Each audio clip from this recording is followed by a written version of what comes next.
Hebdomada 33 per annum, feria quarta, lectiones missae, prima lectio, de libro secundum, Macabeorum.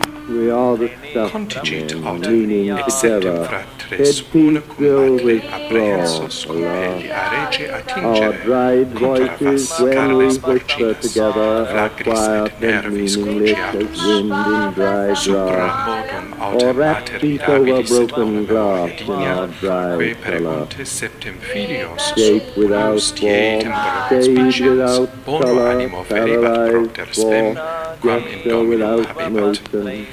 Singulos ilor mortabatur voce patria, forti repleta sensu et feminaeam cogitationem masculinum excitans animo, digens ad eos.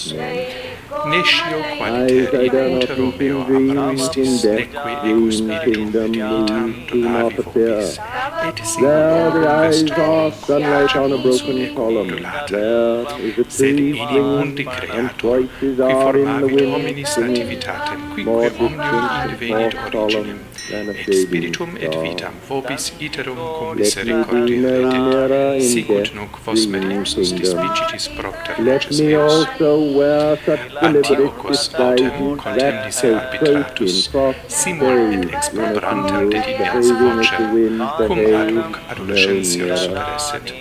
Non solum verbis cultivatum, sed et cum juramento affirmabat se divitem simul et beatum factorum, translatum a patris legibus, et amicum habitorum et officia ei creditorum. Sed ad hec cum adolescens nequacam intenderet, vocabit ex matrem et suadebat ei, ut adolescenti fier suasum in salutem, cum autem multis in verbis sed voltatus, promissus soram savirem.